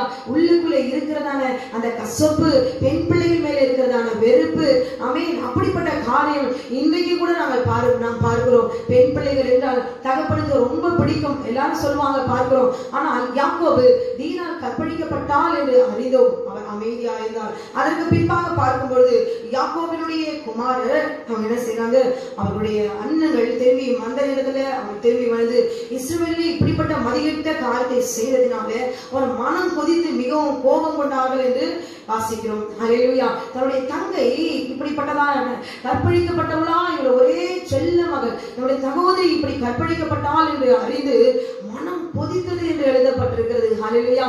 இதெல்லாம் ரத்த பாசம். ஒரு தகப்பனுக்கு வர வேண்டிய உணர்வு, ஒரு தகப்பனுக்கு வர வேண்டிய ஒரு உணர்வு, கோபம், உக்கிரம், அந்த மனம் கொதிக்கிற தன்மை அந்த தகப்பனுக்கு இல்ல, அவன் கூட பிறந்த சகோதரருக்கு வந்திருக்கிறது. அப்படியானால் தகப்பன் எப்படிப்பட்டவராக இருந்திருக்கிறார் என்று யோசித்து பாருங்களேன். ஆனால் இன்றைக்கு அப்படிப்பட்ட தகப்பன் யாராவது இருந்தால் நிச்சயமா பெண் பிள்ளைகள் அதிகமாக நேசிக்க கற்றுக்கொள்ளுங்கள். பெண் பிள்ளைகள் அதிகம் நேசிக்காததுனால வீட்டை விட்டு ஓடி போகிறாங்க. பெண் பிள்ளைகளை சரியான அன்பு செலுத்தாதனால்தான் அந்த அன்பு வேலையாரும் கற்பழித்து கொண்டு போடுகிறாங்க. ஹல்லேலூயா. அப்படி பெண் பிள்ளைகளை அதிகமா நேசிக்க கற்றுக்கொள்ளுங்க. பலவீனமான அந்த பிள்ளைகள் வேற இடத்துல போகும்போது தவறு செய்யும்போது கண்டிக்கிறீங்க. அந்த அன்பை நம்மளே தகப்பனையே கொடுத்திருந்தா அந்த பிள்ளை வீட்டை விட்டு வெளியே போயிருக்காது. ஹல்லேலூயா. அது வெளியே போக இப்படி கற்பழிக்கிற நிலைமை வந்ததுக்கு காரணம் என்ன? இவர் கால் தன் இஷ்டம் போல விடப்பட்டது. தன் தகப்பன் தன் இஷ்டம் போல வாழ்ந்த வாழ்க்கை, அவள் அதற்கு முன்பாக பார்த்த பார்வை, அவள் தகப்பனுடைய வாழ்க்கை, தன் தாயினுடைய வாழ்க்கையை பார்த்ததினால் இவளுடைய துணிகரம், ஹல்லேலூயா, இவர்களுக்கு கொதித்து எழுந்து கோபம் கொண்டார்கள் என்று பார்க்கிறோம். ஹல்லேலூயா. அங்க பார்க்கும்போது அந்த யாக்கோபு அந்த தகப்பனோடு கூட அவர் பேசுகிறார். இவருக்கு எப்படி தீனால் போனான்னு எப்படி வேணாலும் போய் சேர்ந்தா போதும், புறஜாதியாரா இருந்தாலும் சரி, யாரா இருந்தாலும் சரி, எங்கனாலும் போடும், லேயாலோட பொண்ணு தானே, இதே ராக்கேலோட பொண்ணு தீனாலா இருந்தா அவர் சரியாய் நான் இருப்பார். ஹல்லேலூயா. ஆமென். இது லேயாளுடைய பெண்ணா இருந்தாலும் கர்த்தர் தீனாளுடைய வாழ்க்கையிலும் சரி, லேயாளுடைய வாழ்க்கையிலும் சரி, லேயாளுடைய குமாரனுடைய வாழ்க்கையிலும் சரி, அவர் லேயாளுடைய குமாரன் தான் பார்த்தாரே தவிர லேயாளுடைய குமாரன் என்னுடைய குமாரன் என்று அவர் நினைக்கவும் இல்லை. லேயாளுக்கு பிறந்த தீனால் அவள் என்னுடைய மகள் என்று ஒரு நாள் அவர் சொல்லவும் இல்லை. ஹல்லேலூயா. அப்படிப்பட்ட ஒரு கசப்போடு கூட தன் மனைவிகளை இப்படி வேறு பிரித்து இருதயத்தில் ஏற்றுக்கொள்ளாத ஒரு வாழ்க்கையை அவர் வாழ்ந்து வந்தார் இந்த யாக்கோபு. ஹல்லேலூயா. விருத்த சேதனத்தை குறித்து இந்த இடத்துல சொல்லி இருக்கிறது. இவர் தன் சகோதரர்கள் இந்த திருமண ஒப்பந்தத்தை இந்த சீகேமும் அவன் தகப்பனும் சேர்ந்து யாக்கோபிடத்தில் அவர் பேசுகிறார்கள். உடைய கண்களிலே எங்களுக்கு தயவு கிடைக்கணும், நீங்க எது சொன்னாலும் நாங்க கொடுக்கிறோம், ஒன்னே ஒண்ணு செய்ய ஒன்ன மட்டும் எங்களுக்கு கொடுங்க, என் மகன் அவளோடு கூட வாழணும்னு நினைக்கிறான்னு சொல்லிட்டு இது முதலே செஞ்சுட்டா கொடுத்திருக்கலாம். ஆனா கற்பழிந்துட்ட பிறகு முறைப்படி வந்து கேட்கறது எதுவானாலும் இது வேசித்தனத்திற்கு அடையாளம் அல்லவா? அது புறஜாதியாருடைய மகனா இருந்து வந்து இவருடைய இஸ்ரவேலுடைய குமாரத்தை அவன் சீரழிக்கப்பட்டான். எந்த காலத்திலும் புறஜாதியாருடைய ஒருவன் ஆண்டவருடைய பிள்ளையை ஒரு நாள் திருமணம் செய்ய முடியாது. ஹல்லேலூயா. ஆமென். இந்துவா புறஜாதியா இருக்கிற ஒருவன் வேற ஜாதியான ஒருவன் கர்த்தருடைய மகளை, ஆண்டவரை அறிந்த ஒரு மகளை, யூத குலத்தை சேர்ந்த ஒருவரை அவன் தொடவும் கூடாது, திருமணத்துக்கும் செய்யவும் முடியாது. ஹல்லேலூயா. இரண்டு வேறு பிரிப்பதற்காக தான் தேவனாகிய கர்த்தர் விருத்த சேதனத்தை தேவனாகிய கர்த்தர் இந்த ஜாதிகள் மத்தியிலே கர்த்தர் இது சொந்த ஜனம் என்று அறியும்படிதான் விருத்த சேதனத்தை ஆண்டவர் அவர் உண்டாக்கினார். அடையாளமாய் உடன்படிக்கை செய்தார் தம்முடைய பிள்ளைகளோடு கூட. ஆமென். இந்த அடையாளத்தை பார்க்கும்போது இவர்கள் கர்த்தருடைய பிள்ளைகள், இவர்கள் பரிசுத்தம் உள்ளவர்கள், இந்த பாவத்திற்கு பரிகாரமாய் இது ஒரு அடையாளமாய் தேவனாகிய கர்த்தர் இந்த விருத்த சேதனத்தை செய்து வைத்து அவர் இது பரிசுத்த ஜனம் என்று சொல்லி அவர்களுக்கு ஒரு முத்திரை, ஒரு அடையாளம், தேவனுக்கும் அவர்களுக்கும் ஒரு உடன்படிக்கையா தேவனாகிய கர்த்தர் இந்த விருத்த சேதனத்தை தம்முடைய பிள்ளைகளுக்கு அவர் தெரிவித்தார், செய்யும்படி கட்டளையிட்டார் என்று எழுதியிருக்கிறது. ஹல்லேலூயா. என்னதான் காசு பணம் கொடுத்து என்னதான் நல்லபடியா நாங்க வாழ வைக்கிறோம் சொன்னாலும் இன்றைக்கு இருக்கிற கிறிஸ்தவர்கள் தன்னுடைய பிள்ளை நல்ல ஆடம்பரமாய் எப்பேற்பட்ட ஜாதியா இருந்தாலும் சரி, அவன் படித்தாலும் படிக்காதவனா இருந்தாலும் சரி, ஆனால் அவன் வசதியா இருக்கிறானா, அவன் சோரமானவனா இருந்தாலும் சரி, அவன் நல்ல ஐஸ்வர்யவானா இருக்கிறானா, அங்க போய் தன் பிள்ளைகள் சுகமாய் இருக்கட்டும் என்று இன்றைக்கு திருமணத்தை செய்து விடுகிறார்கள். ஹல்லேலூயா. ஆனால் வேதம் சொல்லுகிறது புறஜாதியான் ஒருவன் கர்த்தருடைய மகளை அறிந்து கொள்ள முடியாது, தொட முடியாது, திருமணம் செய்து கொள்ள முடியவே முடியாது, தேவனால் ஏற்றுக்கொள்ள முடியாது. ஆமென். தேவனே அவர்களை கொன்று ஓடுவார். அல்லேலூயா. தேவனால ஏற்றுக்கொள்ளவே முடியாது. வேறு இனத்தான் ஒரு கர்த்தருடைய மகளை தெரிந்து கொண்ட சாதியில் இருக்கிற ஒரு மகளை தொட்டிருந்தால் அது சாபம். அல்லேலூயா. கர்த்தருடைய கோபம் பற்றி எரியும். அந்த குடும்பத்துல நிம்மதி சமாதான சாபத்துக்குள்ளாய் அந்த குடும்பம் விழுந்து போயிருக்கும். அல்லேலூயா. நீங்க எல்லாரையும் கொஞ்சம் யோசிச்சு பாருங்க. வேதத்துல மாத்திரம் இல்ல, இப்ப இருக்கிற இந்த ஜெனரேஷன்ல கூட நீங்க கொஞ்சம் யோசிச்சு பாருங்க. அப்படிப்பட்ட குடும்பங்கள்ல சாபம் நிறைந்திருக்கும். காரணம் என்ன? தேவனுடைய சித்தத்தின்படி திருமணம் ஒப்பந்தம் நடைபெற வேண்டும். இங்க பார்க்கும் பொழுது யாக்கோபினுடைய குமாரர் தன் சகோதரியாகிய தீனாலை சீகேமிடம் தீட்டுப்படுத்தினபடியால் அவனுக்கும் தகப்பனாகிய ஏவருக்கும் வஞ்சகமான மறுமொழியாய் சொல்லுகிறாங்க, நீங்கள் விருத்த சேதனம் பண்ணி கொண்டால் எங்களுடைய சகோதரியை நாங்க என்ன செய்வோம், உங்களுக்கு நாங்க திருமணம் செய்து கொடுப்போம் என்று சொல்லி இவர் வஞ்சகமான ஒரு பதிலை அவர்களுக்கு கொடுக்கிறார்கள். இந்த ஊரார் எல்லாரும் என்ன செய்யறாங்க, அதை ஒப்புக்கொண்டு ஆக்சுவலா பாத்தீங்கன்னா வேதத்தின்படி ஆதியாகமம் 17வது அதிகாரம் 12வது வசனம், ஆண் குழந்தை பிறந்த 8ஆம் நாளிலே விருத்த சேதனம் செய்யப்பட வேண்டும். ஹல்லேலூயா. சீகேம் பட்டண ஆண்கள் வாலிப வயதில் அதை செய்தபடியால் புண்ணாகி சீர்பிடித்து நடக்க நிற்க முடியாத நிலையாயிற்று. இந்நிலையிலே வழிவாங்க நினைத்து யாக்கோபின் குமாரன் சிமியோனும் லேவியும் கத்திகளோடு போய் சீக்கேமுக்குள்ள புகுந்து என்ன செய்யறாங்க, அவர்கள் எல்லாரையும் தகப்பனையும் பிள்ளைகள் ஆண் மக்கள் எல்லாரையும் வெட்டி போட்டார்கள் என்று எழுதப்பட்டிருக்கிறது. ஹல்லேலூயா. அது மாத்திரமல்ல, அங்க எல்லாரையும் நோவெடுத்து போனது. ஏன்? விருத்த சேதனம் தேவனுடைய பிள்ளைகளுக்கு இது. இந்த புறஜாதியார் எதற்காக விருத்த சேதனம் பண்ணுகிறார்கள்? லோரி ஆமென். இந்த இடத்துல பார்க்கும்போது கர்த்தர் அவர்களுக்கு கொடுத்த அடையாளத்தை புறஜாதியார் செய்கிறார்கள். எதற்கு? பாவத்திற்கு பரிகாரமா பரிசுத்த சந்ததியாய் தேவனாகிய கர்த்தர் முன்குறிப்பிட்ட ஜனங்களுக்கு கொடுத்த அடையாளத்தை ஒரு பாவத்தை அனுபவிப்பதற்காக, ஒரு இச்சையை தன் ஆசைப்பட்ட பெண்ணை மறுபடியும் அனுபவிக்க வேண்டும் என்பதற்காக, அவரை அடைய வேண்டும் என்பதற்காக இப்பொழுது முறைப்படி கேட்டு வந்து விருத்த சேதனத்தை செய்கிறார்கள். விருத்த சேதனம் எதற்கு? பரிசுத்தத்தை நிலைநிறுப்பதற்கு. விருத்த சேதனம் எதற்காக? பாவத்திற்கு பரிகாரமா, பரிசுத்த சந்ததிக்கு அடையாளமா. இனி நான் பெற்றெடுக்கிற பிள்ளை அது பரிசுத்த சந்ததி, அது தேவனால் ஏற்றுக்கொள்ளப்பட வேண்டிய சந்ததி என்பதை தேவனுக்கோ நமக்கோ கர்த்தருடைய பிள்ளைகளுக்கும் அடையாளமாய் தேவனாகிய கர்த்தர் அவர்களுக்கு கொடுக்கிறார். இது தேவ ஜனத்துக்கு கொடுக்கப்பட்ட அடையாளம். ஆனால் இது கானானியருக்கோ பெருசியருக்கோ அந்த பலத்த சாதிக்கோ கொடுக்கப்பட்ட அடையாளம் அல்ல. ஹல்லேலூயா. நன்றாய் புரிந்து கொள்ள வேண்டும். இது கிறிஸ்துவர் தான், கிறிஸ்துவ பெண் தான். நான் கிறிஸ்துவ பெண்ணு ஆசைப்பட்டுட்டேன், நான் கல்யாணம் பண்ணிட்டேன், திருமணம் பண்ணிட்டேன். நான் கல்யாணம் பண்ணிட்ட பிறகு நாங்க எல்லாம் 2 பேரும் ஒன்னா சர்ச்சுக்கு போவோம். ஆமென். ஒன்னா சர்ச்சுக்கு போலாம். ஆனா 2 பேரையும் கர்த்தர் ஏற்றுக்கொள்ளவே முடியாது. ஹல்லேலூயா. ஒரு நாளை ஏற்றுக்கொள்ளவே முடியாது. 2 பேருடைய ஆத்மாவும் ஒன்னா சேரவே முடியாது. 2 பேருடைய மனமும் ஒன்னா சேரவே முடியாது. எப்படி சேரும் தெரியுமா? மாம்சம் சேர்த்து கொள்ளும், ஆனால் மனதும் சேராது. கர்த்தருடைய மனதும் தேவனுடைய இருதயம் பிசாசுடைய இருதயத்தோடு கூட சேரவே சேராது. ஹல்லேலூயா.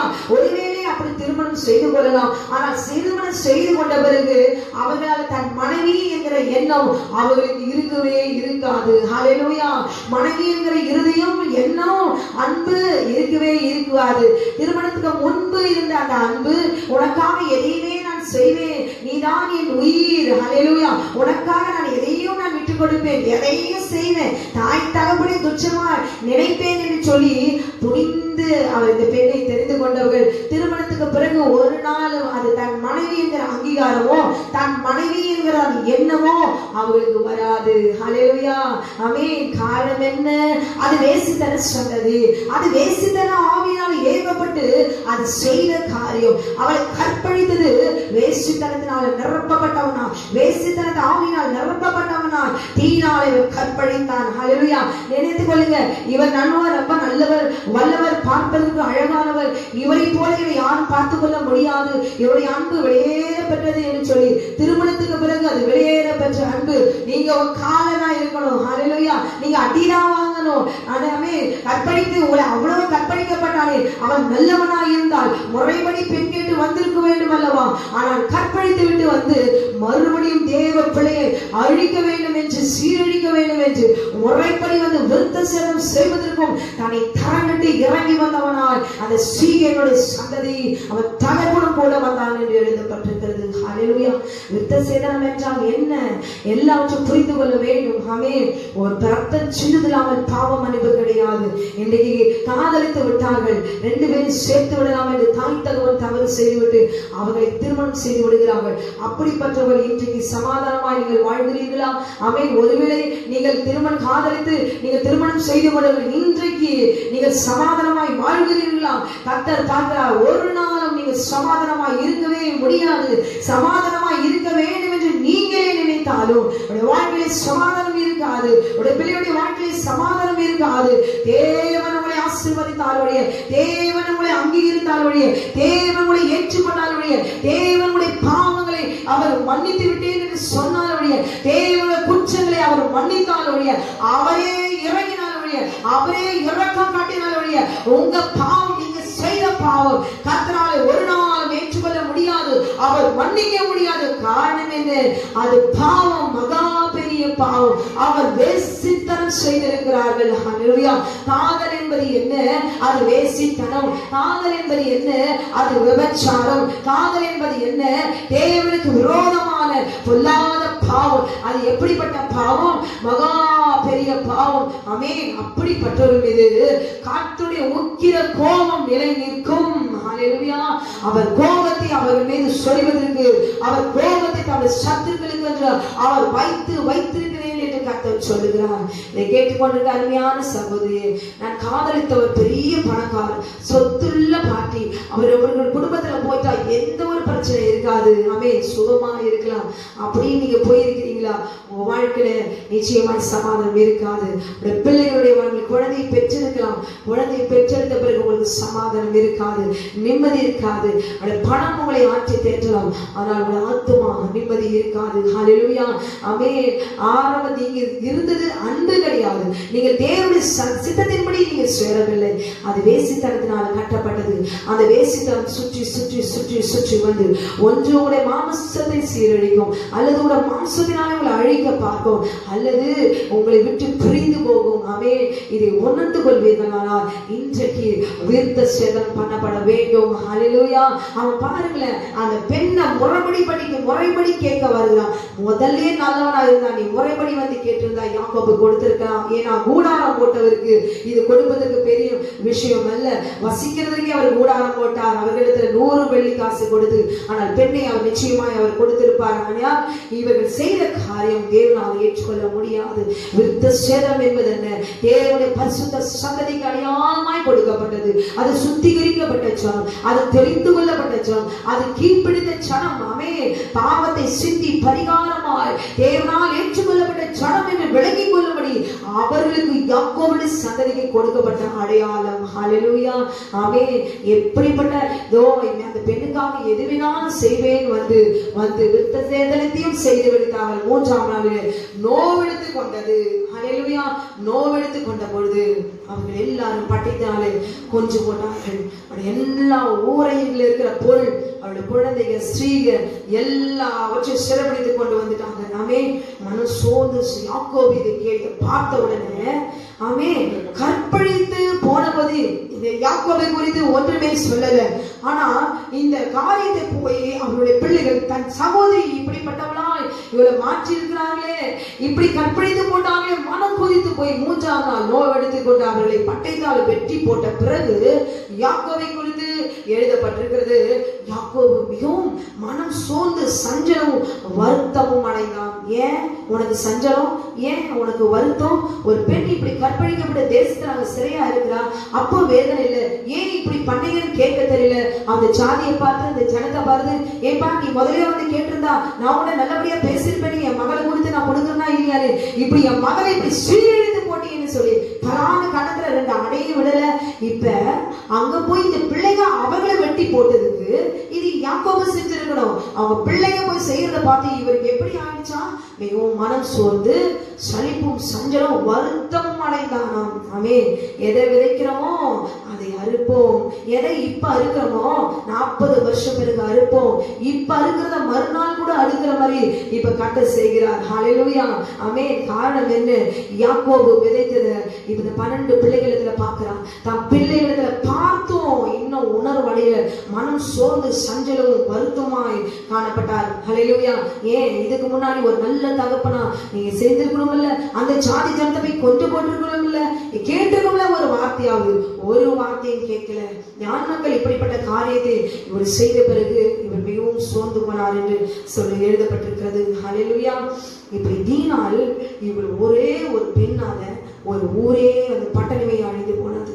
பாருங்க, தீனால் என்றால் நீதி அல்லது நியாய தீர்ப்பு. இந்த ஒரு பெண்ணால அந்த பட்டணத்துல இருக்க ஆண் மக்கள் கொல்லப்படுறதுக்கும், பெண்கள் பிள்ளைகள் எல்லாம் சிறைப்பட்டு பட்டணம் சூறையாக்கப்படும், அனைத்து பெண்கள் எல்லா பெண்களும் விதவைகளாகும். யாக்கோபின் வாசனை சீக்கேமில. ஆமென். இப்படியாக யாக்கோபு மிகவும் சோர்ந்து போனாராம். ஆமென். தன்னுடைய மகள் வேதனைப்படும் பொழுது சோர்ந்து போகிற தகப்பனாய் இருக்கணும். தன் மகள் வியாதிப்படும் பொழுது சோர்ந்து போகிற தகப்பனாய் இருக்கணும். தன் மகள் கஷ்டப்படும் பொழுது, பலவீனப்படும் பொழுது, வியாதியின் மத்தியில தகப்பன் சோர்ந்து போகிற தகப்பனாய் இருக்க வேண்டும். அப்படி ஒரு பாசமுள்ள தகப்பனாய் இருக்க வேண்டும். ஆனால் யாக்கோபு அவர்களுடைய தேசத்தை போய் பட்டயத்தினாலே கொன்று அவர்களை எல்லாம் பட்டய கருக்கினால் கொண்டதை பார்த்து கேட்டு இவர் சோர்ந்து போனார் என்று நல்ல தகப்பனார் யாக்கோபை இந்த இடத்துல பார்க்கிறோம். இங்க அவருடைய சகோதரர்கள் செய்த காரியம் 26வது வசனம். ஏமோரையும் அவன் குமாரனான சீகேமையும் பட்டய கருக்காலை கொண்டு சீகேமின் வீட்டிலிருந்த தீனாலை அழைத்து கொண்டு போய்விட்டார்கள். ஹல்லேலூயா. ஆமென். தீனாலை அழைத்து கொண்டு போய்விட்டார்கள். சீகேமுடைய வீட்டிலிருந்த தீனாலை எப்படி கொண்டு போனார்கள்? அவங்க தேசத்துல போய் அவங்களை பட்டய கருக்கினாலே கொன்று போட்டு அவங்களை கொண்டு வந்து விடுகிறார்கள். ஆமென். தன்னுடைய சகோதரியை தூக்கி கொண்டு வருகிறார்கள். ஆமென். எல்லாரையும் இவ்விதமாய் செய்த காரியம் நல்ல காரியமா, தவறான காரியமா, சரியான காரியம் தானே? தன்னுடைய மகள், தன்னுடைய சகோதரி இப்படிப்பட்டதான ஒரு நிந்தைக்கு உள்ளாகும் போது எடுத்த சரியான காரியம். தேவனுடைய சித்தத்தை நிறைவேற்றுகிறதுல தீனாளுடைய பெயரிழந்த நீதி நியாய தீர்ப்பு என்கிற அர்த்தம் கொள்கிறதுல அவருடைய சகோதரர்கள் நீதியை நிலைநாட்டினார்கள். நியாய தீர்ப்பை சீகேமுக்கும் அவருடைய தகப்பனுக்கும் அவருடைய பட்டணத்துக்கும் அவர்கள் கொடுத்தார்கள். ஹல்லேலூயா. தேவனுடைய சத்தத்தை பரிசுத்த சந்ததி என்பதற்கு இதோ அவர்கள் என்ன செய்தார்கள்? யாக்கோபுடைய குமாரர்கள் அவர்கள் நீதி சரி கட்டினார்கள். ஹல்லேலூயா. தேவன் எதிர்பார்க்கிற காரியம் இதுதான். ஆனால் இங்கே பார்க்கும் பொழுது தீனால் இவள் ஒரு பெண்ணால அந்த தேசத்தில் இருக்கிற ஆண் மக்கள் எல்லாரும் கொல்லப்பட்டார்கள். பெண்களும் பிள்ளைகளும் சிறைப்பட்டு போகவும், அந்த பட்டணம் சூறையாக்கப்படும், அந்த பெண்கள் எல்லாம் விதவைகளாகவும், யாக்கோபினுடைய வாசனையை சீக்கேமில கெட்டு போகவும் அந்த மகள் இப்படிப்பட்ட காரியத்தை அவர் துணிகரமாய் தன் காலை அந்த தேசத்துக்குள்ளாக வைத்தது நிமித்தமா இதோ எல்லாருடைய வாழ்க்கையும் அது சீரழிந்து நிற்கிறது. ஹல்லேலூயா. தன் சகோதரர்கள் பாருங்களேன், ஒரு நல்ல அவர்கள் கூட பிறந்த பாசமுள்ள சகோதரர்களே அந்த தேசத்துல எல்லாரும் வெட்டி போடுகிற ஒரு வெறி பிடித்த கொலை வெறி பிடித்த ஒரு வெறியாட்டம் போட அந்த சகோதரருடைய கோபத்தை மூர்க்கத்தை தூண்டிவிட்ட ஒரு மகளாக அவர் காணப்பட்டால் இப்படிப்பட்ட ஒரு மகளாக இருக்கக்கூடாது. ஒருவர் செய்த தவறு பெரிய ஒரு அழிவையும் கஷ்டத்தையும் உண்டாக்குகிறது. ஹல்லேலூயா. நம்முடைய இஷ்டத்தின்படி வாழ்கிறதுனால நம்முடைய வாழ்க்கை மாத்திரமல்ல, கூட அக்கம் பக்கம் இருக்கிற எவ்வளவு பெரிய பாதகத்தை உண்டாக்குறது என்பதை அறிந்து ஒவ்வொரு பெண் பிள்ளைகளும் இனி வாழ்கிற வாழ்க்கையில வாலிப நாட்கள் மாத்திரமல்ல, இந்த உலகத்தை தாயின் கருவிலை வெளிவந்த நாளிலிருந்து அந்த பிள்ளைகள் ஒவ்வொருவரும் கர்த்தருடைய சித்தத்தின்படியே வாழ கற்றுக்கொள்ள வேண்டும். ஆண்டவராகிய தேவனாகிய கர்த்தர் தன்னுடைய குமாரனை நமக்காக அவர் கொடுத்ததுக்கு காரணம் என்ன? அன்றைக்கு ஒரு பெண் ஏதேன் தோட்டத்துல தேவனுடைய சித்தத்தை உடைத்து போட்டவளா? அங்க பாருங்க, தேவனுடைய தோட்டத்துல அவர் நிர்வாணமா நிற்கிறார். காரணம் என்ன? தன்னுடைய கண் தீவிரமா துணிகரமாய் பார்த்ததெல்லாம் ஆசைப்பட்டதெல்லாம் அவன் ஆசைப்பட்டதெல்லாம் அனுபவிக்க வேண்டும் என்கிறதான எண்ணம், துணிகரம், ஹல்லேலூயா, மீறுகிறதான குணம், தனக்கு இஷ்டம், நான் ஆசைப்பட்டதை நான் என்ன செய்யணும்? அனுபவிக்க வேண்டும். இப்படிப்பட்டதான எண்ணம் அந்த ஏதேன் தோட்டமே ஹல்லேலூயா வேசித்தனமாய் மாறி போனது. அங்கே கரைபட்டு போனது.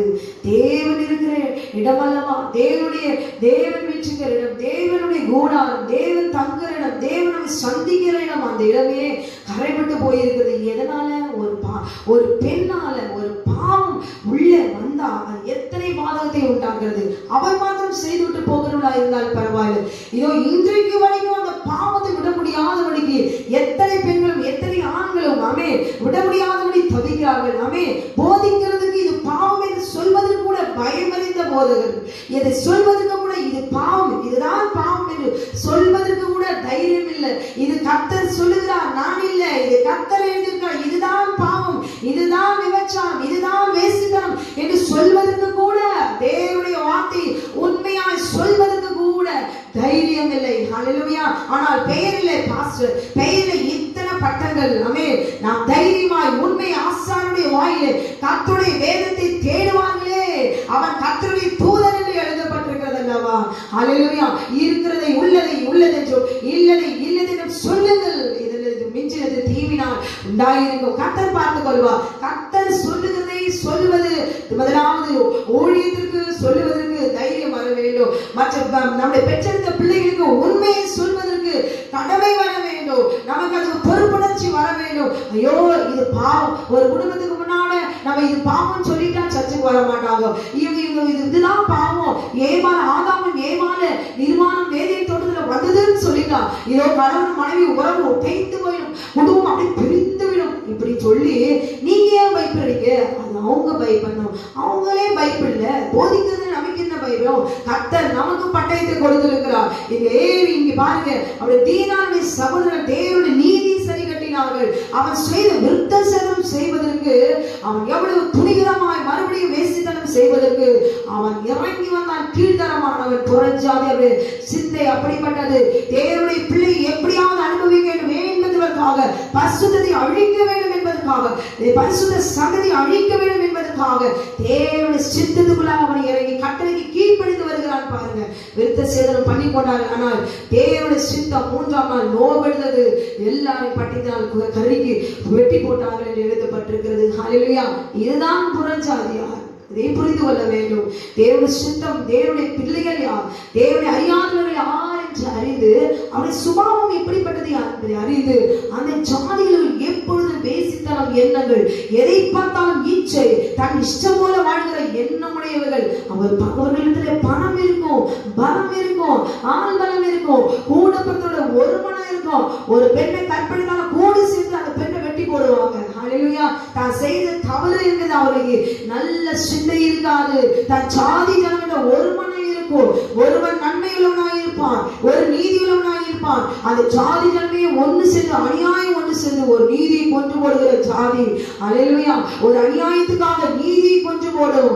ஆமே இப்படிப்பட்ட ஜாதியுள்ள பிள்ளைகளை திருமணம் செய்து வைக்காதீர்கள். பணத்தை பார்த்து திருமணம் செய்து, பலத்தை பார்த்து திருமணம் செய்து, அழகை பார்த்து திருமணம் செய்து நீங்கள் வைப்பீர்களானால் அந்த பிள்ளையுடைய வாழ்க்கையில நிம்மதி இருக்காது. ஹல்லேலூயா. இந்த பரலோக ராஜ்யத்துக்கு வரவும் முடியாது. இந்த பூமியிலே அந்த பிள்ளை சமாதானமா இல்லையே, பரலோக ராஜ்யத்துக்கு எப்படி அது வர முடியும்? ஆமென். இங்கே தீனாளுடைய வாழ்க்கை காப்பாற்றப்பட்டது. ஹல்லேலூயா. ஒரே ஒரு பெண்ணுடைய கீழ்ப்படியாமையினால மனுக்குலத்திற்கே பாவத்தை கொண்டு வந்தால் இந்த ஏவாள், ஒரே ஒரு ஆகான், இவருடைய பொருளாசை இஸ்ரவேலருக்கு முன்பாக நாய்க்கு எதிரான யுத்தத்தில் அவன் ஒரு யுத்தத்தில் இஸ்ரவேலருக்கு தோல்வி கொடுத்தது என்று எழுதப்பட்டிருக்கு. பொருளாசை. ஹல்லேலூயா. இந்த ஆசை ஒரு மனுஷனால உள்ள வந்ததுன்னா அநேக பாதங்களை ஏற்படுத்தும். ஆமென். இங்கே வேதாகமத்தில் யாக்கோபுடைய குமாரை குறித்து வாசிக்கிறோம். அதே போல தீனாளை இன்னொரு இடத்திலையும் பார்க்கிறோம். அதற்கு பின்பாக எங்கும் இந்த தீனாளை குறித்து எழுதப்படவில்லை. ஆதியாகமம் 46ஆம் அதிகாரம் 15ஆவது வசனத்துல பார்க்கிறோம், அவள் தன் குடும்பத்தோடு எகிப்துக்கு சென்றாள் என்று ஒரு வசனம் மாத்திரம் அங்கே எழுதப்பட்டிருக்கிறது. ஹல்லேலூயா. அவள் திரும்பவும் எகிப்திற்கு போனாள். தன் சகோதரர்களோடு கூட, தன் குடும்பத்தோடு கூட, தன் தகப்பனோடு கூட எகிப்துக்கு அவள் கூட சென்றாள். ஹல்லேலூயா. இன்னைக்கு அப்படிப்பட்ட ஒரு தீனாக இருப்பார்களானால், ஒரு பெண் அப்படிப்பட்ட ஒரு செய்தியை செய்திருக்குமானால், அவர் கூட பிறந்த சகோதரர்கள் இப்படிப்பட்ட நல்ல சகோதரர்களா இருக்கிறீர்களா?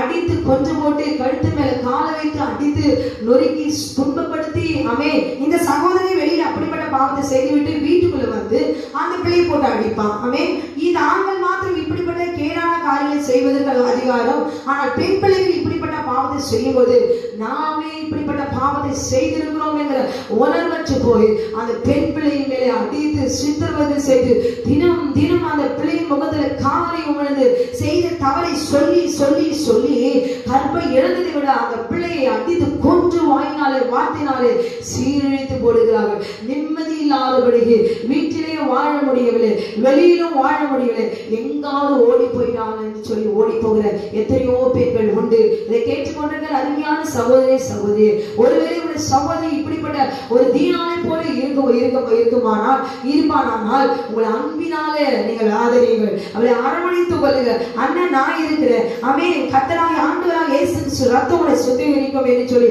உனக்கு ஒரு நல்ல வாழ்க்கையை நான் ஏற்படுத்தி தருகிறேன் என்று சொல்லி தீனாளுடைய சகோதரர்களை போல இந்த நாளை நீங்க மாற கற்றுக்கொள்ளுங்க. ஏன்னா நீங்க அந்த பாவத்தை செய்கிறபடினால அந்த பிள்ளையை போட்டு அடிக்காதீங்க. ஆமே, வேதம் சொல்லுகிறது வேசித்தனம் வேற இடத்துல போய் செய்கிறது, ஆனால் வேதத்துல சொல்லி இருக்கிறார் ஆண்டவர் பாவம் என்று சொல்லி அந்த பாவத்தை நாமே செய்கிறபடினாலே அந்த பிள்ளையை போட்டு அடிப்பது தவறு. நாமளே தகுதி இல்லாத போது தகுதியை இழந்து அந்த பிள்ளையை போட்டு அடிப்பது தவறு. அப்படிப்பட்ட பிள்ளைகள் எங்க இருந்தாலும் யார் குடும்பத்தில் இருந்தாலும் சகோதரர்களாகிய நீங்கள் இந்த பிள்ளையை ஆற்றி தேற்றுங்க. ஒன்று இழந்து போயிருக்கிறா, அவருடைய வாழ்க்கை இழந்து போயிருக்கிறா, எல்லாவற்றையும் இழந்து போயிருக்கிறா, இனி என்னுடைய வாழ்க்கை எப்படி இருக்கும் என்கிற நம்பிக்கை இழந்தவளா இருக்கிற அவளை வார்த்தையினாலே கொல்லாதீர்கள். நீங்க தினம் தினம் அப்படி கொல்லுகிறதுனால, தினம் தினம் வாயினால அவளை அசட்டை பண்ணி பரியாசம் பண்ணுகிறார், நிந்திக்கிறதுனால உங்க மேல சாபம், தேவனுடைய கோபம் இருக்கும். ஹல்லேலூயா. அந்த பிள்ளையின் மீது தேவனுடைய இரக்கம் ஏற்பட்டு கர்த்தர் அவளுக்கு நல்ல வாழ்க்கையை கர்த்தர் அவளுக்கு தந்தருளுவா. இதை கேட்கிற அருமையான சகோதரனே, உங்களுடைய பிள்ளைகளை நீங்கள் எப்படி உங்க பிள்ளைகள் என்று அள்ளி அரவணைக்கிறீங்களோ உங்க சகோதரிகளையும் அப்படி அள்ளி அரவணைத்து அவளுக்கு ஒரு நல்ல வாழ்க்கையை ஏற்படுத்தி கொடுங்கள். ஹல்லேலூயா. கர்த்தர் அவளை ஆசீர்வதிப்பாராக. தன் குடும்பத்தோடு கூட கர்த்தர் அவளை எகிப்துக்கு கொண்டு போய் அவளை விட்டார். ஹல்லேலூயா. நல்லபடியா அவள் இருந்தார். பெண் பிள்ளைகளுடைய சரீரம் பரிசுத்தமாக இருக்க வேண்டும். தன் பெண் பிள்ளையுடைய சரீரத்தின் அவயவங்கள் ஒவ்வொன்றும் பரிசுத்தமாக இருக்க கற்றுக்கொள்ள வேண்டும். ஹல்லேலூயா. எங்க இடத்துல போனாலும் கண் கால் எல்லா சரீரத்தின் எல்லா அவயவங்களும் எச்சரிக்கையோடு கூட பாதுகாத்துக் கொள்ள வேண்டும். வேதம் சொல்லுகிறது, என்னாகும் 14வது அதிகாரத்துல 29 நீங்க வாசிச்சு பாருங்க. 19, 20க்கு மேற்பட்டவர்கள் அந்த வனாந்தரத்திலே அவர்கள் அழிந்து போனார்கள். அப்படியானால் அந்த 19 வயது வரைக்கும் பிள்ளைகள் கர்த்தருக்குள்ளாக பரிசுத்தம் எழுதுகிறார். அது பிள்ளைகள், அது பாவமையான பிள்ளைகள் என்கிறதான லிஸ்ட்ல இருக்கு. அப்ப அந்த பிள்ளைகளை கரைபடாதபடிக்கு பாதுகாத்துக் கொள்ள வேண்டியது பெற்றோருடைய பொறுப்பு. பிள்ளைகளுக்கு ஒன்று தெரியாது, ஆனால் அதற்கு முன்பாக நாம் தானே இந்த பிள்ளைகளை பெற்றெடுக்கிறோம். அந்த பிள்ளைகளை பரிசுத்தத்துக்குள்ளாக வளர்க்க வேண்டும். பரிசுத்தத்துக்குள்ளாக வளர்க்க வேண்டும் என்றால் கர்த்தருடைய கற்பனைகள் தெரிய வேண்டும், கர்த்தருடைய கட்டளைகள் தெரிய வேண்டும். இதுதான் பாவம், இதுதான் கட்டளை. இந்த கட்டளைக்கு நாம் அறிந்திருந்தால் தான் அந்த பயம் வரும். தேவனுடைய கட்டளைகள் யாத்திராவும் 20வது அதிகாரத்தில் எழுதி கொடுக்கப்பட்ட 10 கட்டளையோட பிள்ளைகளை பிள்ளைகளுக்கு நீங்க சொல்லுங்க. பிள்ளைகள் அதை டெய்லி அதை அறிக்கை பண்ண முடியும்போது தெய்வ பயம் ஆவி ஆத்துமா சரித்துக்குள்ளாக ஆட்கொள்ளும். அப்போ பாவ இச்சைகள் வந்து சூழும்போது இது தவறு என்கிறதான உணர்வை ஆவியானவர் ஒவ்வொரு பிள்ளைகளுக்குள்ளாக உணர்த்தி அந்த பாவத்திலிருந்து விடுபட செய்யும்படி கர்த்தர் அவர்களுக்கு உதவி செய்வார். ஹல்லேலூயா.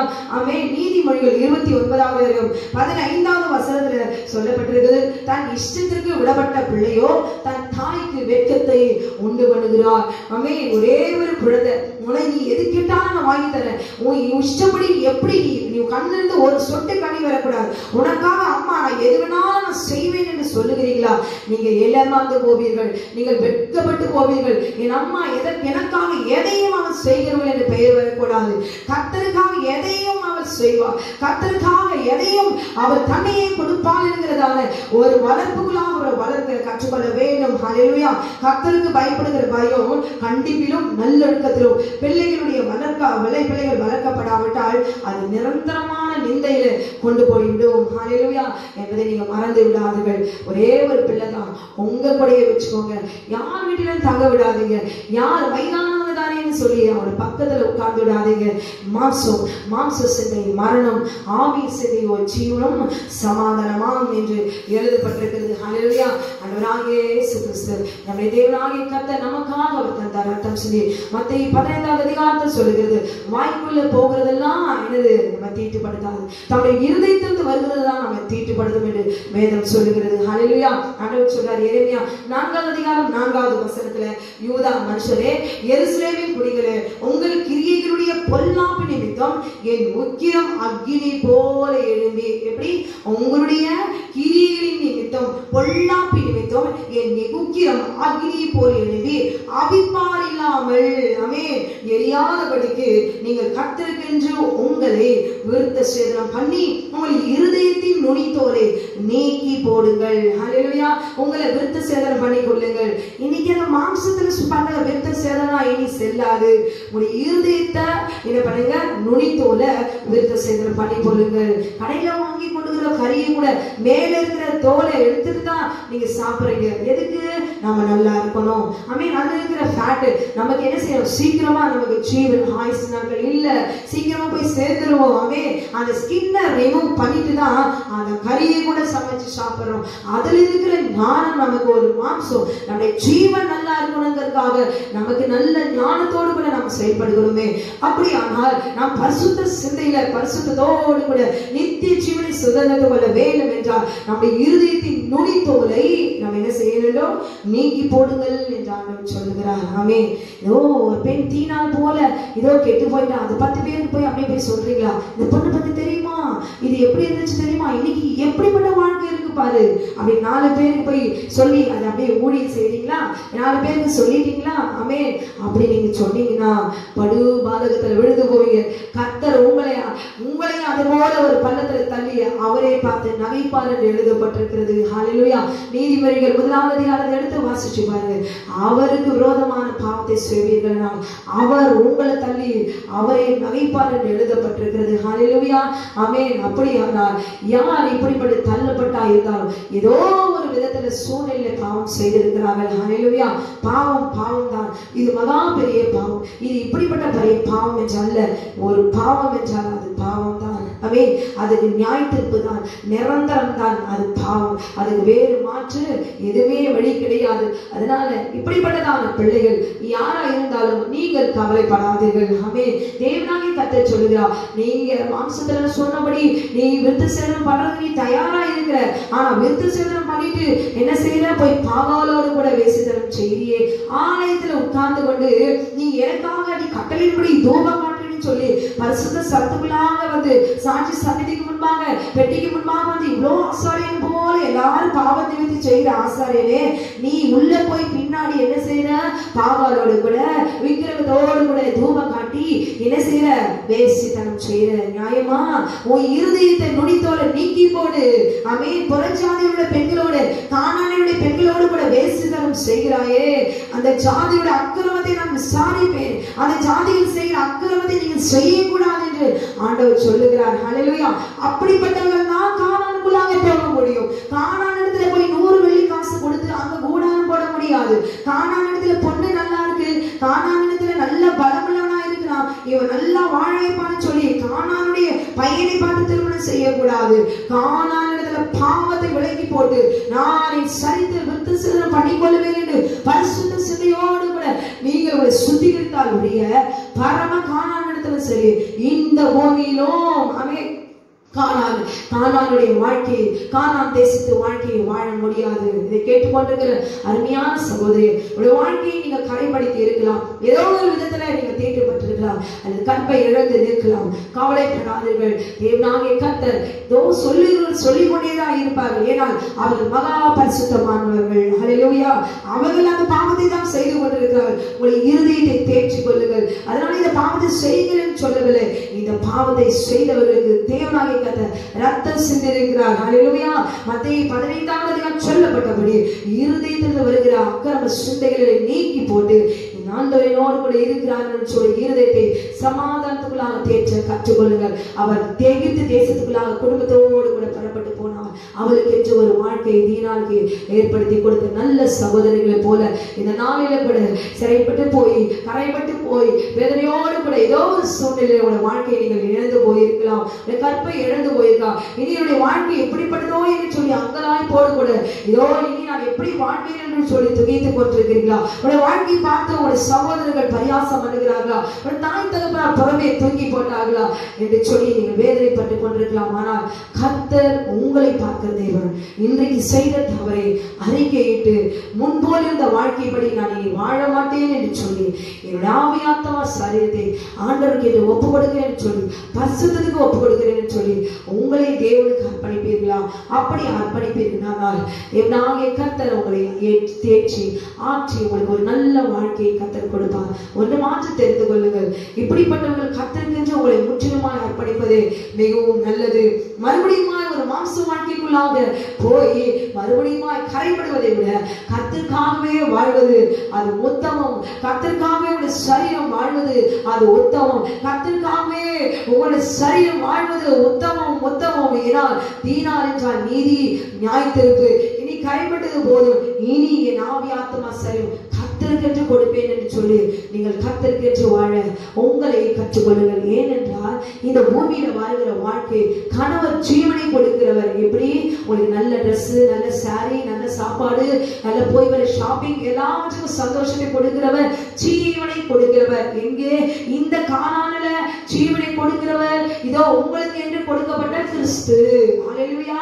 கிறிஸ்து உங்களுக்கு கொடுக்கப்பட்ட கிறிஸ்துவுக்கு அவர் மேலே இருக்கிற இதோ பரலோக ராஜ்யத்துக்குள்ளே வீற்றிருக்கிற வலது பார்சல வீற்றிருக்கிற ஆட்டுக்குட்டியானவராகிய கிறிஸ்து உங்கள் புருஷனுக்கு அவர் கிறிஸ்துவாய் இருக்கிறார். ஹல்லேலூயா! கிறிஸ்துவுக்கு தலை யாராய் இருக்கிறார்? பிதாவாகிய தேவராய் இருக்கிறார். அப்போ நம்ம பரலோக ராஜ்யத்துக்குள்ளாக போக வேண்டும் என்றால் ஜீவனை காட்டிலும் நித்திய ஜீவனை நாம் சுதந்திரித்துக் கொள்ள வேண்டும். அதனால ஆவி ஆத்மா சொல்லும் கணவனும் மனைவியும் பிதாவும் நானும் ஒன்றா இருக்கிறோம் என்று சொல்வது போல யோவான் 10:30 அப்படியே உங்களை அர்ப்பணித்து பிதாவோடு கூட இணைந்து கொள்ளுங்கள், குமாரனோடு கூட இணைந்து கொள்ளுங்கள், தேவனுடைய ராஜ்யத்தை சுதந்திரித்துக் கொள்ளுங்கள். தீனாலை போல உங்களுக்கு அவர் பெயரில் இருக்கிறபடி நீதியும் நியாயத்திற்கும் இந்த நாளிலே உங்களுக்கு வர வேண்டும் என்றார். எனக்கு ஒரு நல்ல கணவனை கொடுங்க ஆண்டவரே. நீங்க செபிக்காதீங்க, ஆண்டவரே நீர் என் கணவரா, என் மனவாளனா, இன்றைக்கு நான் ஏற்றுக்கொள்கிறேன் ஆண்டவரே என்று சொல்லி அவருக்கு உங்களுடைய வாழ்க்கையை கர்த்தருக்கு உங்க சரீரத்தை ஒப்பு கொடுங்க. நித்திய ஜீவனுக்குள்ளாக போவது உறுதி. எனக்கு இன்னொரு நல்ல ஆண்மகனை கணவனை கொடுங்க என்று நீங்க நினைக்காதீர்கள். ஏனென்றால் சரீரம் மறுபடியும் கரைப்பட்டு ஜீவன் இருக்குமோ அல்லது மறுபடியும் சீரழிந்து போவீர்களோ அல்லது வாழ்க்கை எப்படி இருக்குமோ தெரியாது. அது கர்த்தருடைய கருத்தில் இருக்கிறது. உங்கள் வாழ்க்கையை நித்திய ஜீவனை சுதந்திரித்துக் கொள்ளும்படி உங்களை கர்த்தருக்கு அர்ப்பணிங்கள். ஏனென்றால் எல்லாருக்கும் தலை பிதாவாகிய தேவனாய் இருக்கிறார். ஹல்லேலூயா! கணவனுக்கு கிறிஸ்து தலைவராய் இருக்கிறார், ஸ்திரீக்கு புருஷன் கிறிஸ்துவாய் இருக்கலாம். ஆனால் எல்லாவற்றுக்கும் மேலான தேவனாகிய கர்த்தர் தலை என்று அறிந்து அவருக்கு தீனாலாய் வாழ்ந்து கொண்டிருந்தாலும் சரி அல்லது தீனாலாய் மாறப்போகிறவர்கள் யாராய் இருந்தாலும் சரி தப்பித்துக் கொள்ளுங்க.